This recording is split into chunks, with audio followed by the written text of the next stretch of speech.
Hey, what's up, everyone? Let's talk about the massive Megatech update that's reshaping Astroneer in a way that feels like the game just graduated into a new era.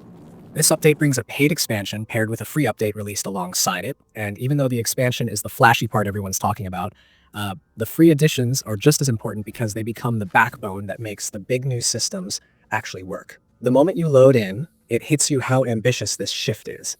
We're not just getting a couple of new modules or a cosmetic tweak. We're getting a fundamental rework of what a base even means in Astroneer. Megastructures enter the picture like giant industrial sculptures, transforming your once compact outposts into sprawling production hubs that feel like something you'd find in a futuristic settlement rather than a cozy little starter base. What makes these megastructures so interesting isn't just their scale, but the way you build them. These things take time, real cycles of production, resource intake, power management, and automated support. You're no longer plopping down a few platforms and calling it a day. You're thinking in phases. First, you lay down foundations and feed in resources through systems you design, and then maintain a steady supply chain so the structure can keep printing and assembling without stalling. It's a progression that feels deliberate, almost like the game is nudging you into thinking like an engineer who cares about efficiency as much as creativity. And because these structures aren't quick builds, you start to plan your world differently. You look for flat land, nearby resource nodes, and open space for expansion. Your base layout becomes a strategy instead of an afterthought.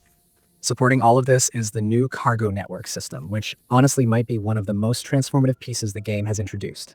The idea that you can finally automate the movement of resources between bases and even between planets completely shifts the way you play. No more making endless trips across the solar system just to grab a few stacks of ore or hauling raw materials by hand every time you want to expand. Now you can set up dedicated freight lines, load up cargo containers, and watch the entire chain operate while you're off exploring, building, or working on something entirely different. It's one of those changes where once you get used to it, you can't imagine going back to the old way. And it doesn't stop at just moving items around. The cargo network plays right into automation modules that let your bases operate with a kind of quiet efficiency you used to only dream about. Alongside these big logistics systems, there's a deep focus on expanding how you grow, manage, and automate plant production. The biodome gets new expansion options, bigger planting space, and the ability to tie into your automated systems. That means harvesting, replanting, and maintaining these crops is no longer a series of one-off interactions. It becomes part of your base's long-term rhythm. Whether you use plants for resource output, mission needs, or fuel, the update makes that whole side of gameplay feel more meaningful and more scalable. You'll notice that a lot of the update's changes revolve around letting you think bigger without bogging you down in small, repetitive chores. It's like the game is saying, you've mastered the basics, now let's see what happens if we remove the bottlenecks and give you space to build without limits.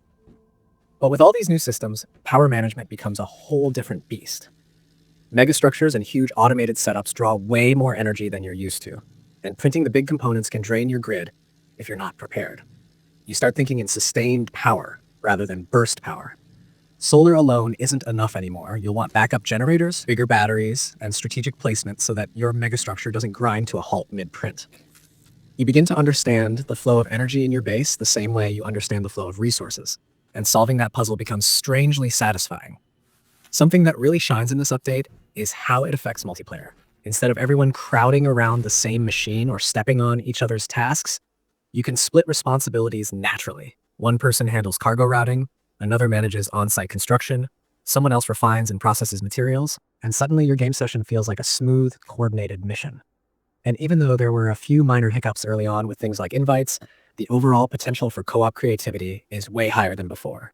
These megastructures practically beg to be team projects, the kind of thing you gather around with your friends and watch grow piece by piece like a sci-fi monument you're all invested in. Another thing worth mentioning is the engine and platform upgrades that come with this patch. A full PS5 version arrives with performance boosts and visual enhancements, giving console players the smoothness and clarity they've been looking for. Under the hood, the game itself gets tech upgrades that help future-proof it and make room for more features long-term. That kind of back-end improvement rarely gets the spotlight, but it matters. Smoother performance means fewer frustrations when managing large, complex bases, and knowing your saves still work across this overhaul gives some peace of mind. The expansion itself is reasonably priced and brings exclusive modules, missions, and megastructure variations that give players more reasons to engage deeply with the new systems. But even if you never pick up the paid content, the free update ensures you get to enjoy automation, cargo routes, and the overall shift toward large-scale building. It's one of those cases where the developers clearly wanted the whole community to feel the foundation of the update, not just those who buy the DLC. Overall, this update marks a turning point for Astroneer. Instead of being limited by what you can personally carry or micromanage, you're now encouraged to think in networks, hubs, and chains of production. You get to design systems that operate smoothly in the background while you focus on the creative side of the game. It's a reminder of how sandbox games grow over time, one foundational leap at a time.